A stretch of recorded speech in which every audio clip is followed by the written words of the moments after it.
night. In the deep echoes of space comes one of the greatest films of all time. 1996 gave us Space Jam. And then, 25 years later, in 2021, we got Space Jam: A New Legacy. But what about in between Space Jam and A New Legacy? Was there anything there? Why, yes, there was. Behold, this is a comic book released the same year as A New Legacy, 2021, and it was just simply called Space Jam 25th Anniversary. This is very rare to find. This is a digital comic book. So it was only digital, so it was only found online. It's rare to find the link, and I'm really proud that I was able to print these before I lost the link. This was not promoted. And what's extremely fascinating about this is that this is basically the real Space Jam 2. This is basically a Space Jam movie, just in comic book form, with the events that happened in it. And it's the Toon Squad versus the MONstars again. Like, the MONstars return, and they have a rematch. And Swackhammer's in it, too. So this is pretty amazing. It's not a very long comic, but it's good. I just wish it was great, and I wish it was way longer, and I wish it was promoted. And wouldn't it have been better if this was the actual movie? Now, since this is technically, I consider the real Space Jam 2, that would make Space Jam: A New Legacy Space Jam 3. And since the title of Space Jam: A New Legacy doesn't have the number 2 in it, this actually fits perfectly in with the timeline. So you got the original Space Jam, then you got Space Jam 20th Anniversary, then you got Space Jam: New Legacy. So there is actually a Space Jam trilogy already. And if you want to go by the timeline, you could actually say this takes place right before the events of A New Legacy. Because according to the comic, the events in this comic do take place 25 years after the first Space Jam. I do think it's kind of stupid to make a digital comic book. I mean, what is the point? Because no one really cared about this, and like I said, this was not promoted.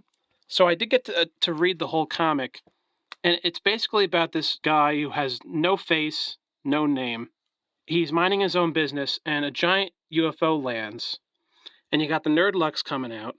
This comic has a lot of digital inspiration in it, from like cell phones, NFTs, all that crap, all that modern, overrated, overhyped stuff, which is annoying, but it's still an entertaining comic, and it still actually has a classic vibe to it, especially that it has the Looney Tunes in it, with the MONstars again, and Swackhammer and all that. Now, I cannot find the damn videos, but on Instagram at the time, yes, on only Instagram, they had little videos of this UFO, and it was like a CGI, crash landing into a local basketball court in like the city. And it said something like hashtag MONstars or something like that. And it was really neat because they had a whole bunch of clips that were like that. And those Instagram clips appeared at the same time that this comic came out. So basically, those little Instagram clips, those were basically video footage of this comic, because there's certain things in this comic that were in those Instagram clips. But I can't find the clips. But if someone's able to find the clips, tape them all together, digitally, of course, and then this comic, this is basically the real Space Jam 2. Not a fan of this person having no name and all that. I think that's kind of lame. So this has its own unique plot, just like A New Legacy had its own unique plot, where the Toons talk to each other about digital stuff, and then all of a sudden, the UFO crash landing in the city. It's pretty much the MONstars are returning, and that's their warning to the Looney Tunes that all these people saw the UFO. And here's Daffy talking about the stuff of the past. Like, here you got Tweety in the snow globe. I think that's probably supposed to be a reference to the original Space Jam snow globe from the 90s. You got the Space Jam, you got the Taz cup. I remember that cup back in the day. You even have Beaky Buzzard right here, who actually was a member of the Toon Squad back in the day, so that's pretty cool he's there. And then Marvin appears in this comic, and he has a really interesting role in this, just like how he had an interesting role in the original Space Jam and also in A New Legacy. Bugs gets to talk to Marvin. Marvin is talking to them about stuff that's important. Marvin's talking about blowing up the Earth again, his typical shenanigans, right? But then Marvin says, "Oh, I'm hanging out with my old friend Swackhammer, Mr. Swackhammer," that they were gabbing with each other. You remember him, of course. And Bugs is like, "Swacky? Oh, of course. How is the old boy? Still hate us tunes with a passion? Gee, I love knowing somebody cares." "Oh, he cares all right. He cares that it's been 25 years since your Toon Squad humiliated him. Swackhammer wants revenge, and his plan is already underway. Excuse me, blah, blah, blah, blah, blah."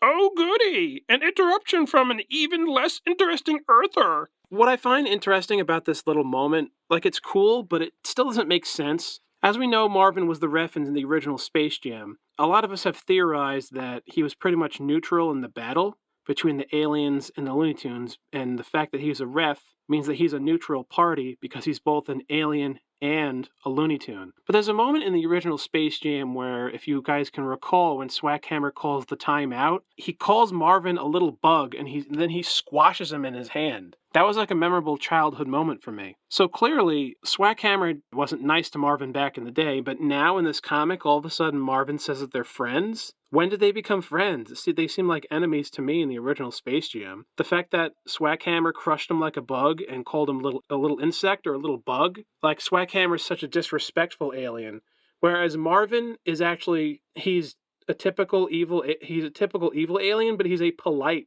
evil alien, whereas Swackhammer is just evil. So they are definitely different. Maybe they became friends after Space Jam 20 years later or something, that they started to talk to each other on the screens because they're both aliens, so they both have that in common with one another. But back in the day, like in the 90s, no, they were not friends. Pretty interesting that they did that, because now this is canon. This is canon to, this comic is part of the timeline, the Space Jam timeline. A comic that pretty much no one knows about and no one ever talks about or even cares about. This comic is completely under the radar. And here we have Bugs, being Uncle Sam, having a patriotic moment, kind of like how in the original Space Jam when Bugs was standing in front of the American flag as as a general to the Looney Tunes. Bugs was always being patriotic. So they have sort of a rematch of a basketball game. I mean, I say sort of because it's kind of unclear. Because it seems like Bugs zaps him inside the computer or something. So now he's digitally in the game or whatever. But how are the Looney Tunes and the MONstars? Are they digital or no? It's kind of vague. I mean, whatever, it's still a rematch. And Daffy's the coach in this comic, so this is before A New Legacy. So he was the coach twice. So it's like this comic foreshadows what's going to happen in New Legacy. Because this comic did come out before New Legacy. Here we got the return of the MONstars. So the events in this comic are really quick. Here you got a little thing of not transforming. So it's like the Nerdlucks are transforming again into the MONstars to get their revenge on the Looney Tunes. But what happened to the Nerdlucks? Because they became good at the end of the original Space Jam. So why would they now be under the reign of Swackhammer once again? I think it's cool that they would do this as a rematch, but why can't it just be explained in the plot? Since this takes place after the first Space Jam, why isn't it just explained to us? That's the only thing, really. Because we want to see the MONstars again. I mean, everyone who wanted a Space Jam sequel, I mean, it's few people. I did. But we all wanted, anyone who was a big fan of the original Space Jam, we all wanted to see the MONstars return. They did return in some Nike commercials in 2016 during the 20th anniversary of Space Jam, but it wasn't quite. And they had a hashtag MONstars are back and everything. It was really cool. But they never came back to face the Looney Tunes. But this comic, they do. So, then you got Granny having an argument with Swackhammer. Pretty cool. They never talked to each other in the original movie. Lola's still there. And now this, unnamed player who is basically the Jordan or the LeBron of this comic, or this movie. Ironic that this is a digital comic, and it's basically another Space Jam movie because it's a comic, so it's not digital, it's physical. It's odd. It's like ironic. Yes, I understand the comic's digital online, but if you print it, it's not. And this is real, artistry they did to make this comic book. They didn't use digital stuff to make it. I mean, probably some stuff, but not the whole thing. So here we got the scoreboard. It's actually pretty bland compared to the one seen in the original movie.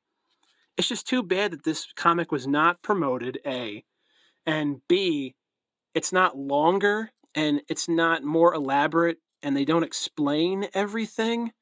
But if you did want a rematch of the MONstars and them returning to face the Looney Tunes, I mean it does happen. It happens here. It did finally happen. And again, this is a comic no one cares about, no one talks about. It's just it exists, but this is like the holy grail of Space Jam, and it's part of the Space Jam timeline. But I guess no one really gives a shit because people don't talk about a Space Jam timeline. People just think the first movie is that's it. But there was other stuff that happened after the first movie, and here it is. I mean, you can't forget about Swackhammer and the MONstars. To me, it seemed like they were going to be the new Looney Tunes characters, but then they didn't do anything else with them. But they finally did eventually. But, like here we have Swackhammer saying this stupid, lame stuff like these influencers.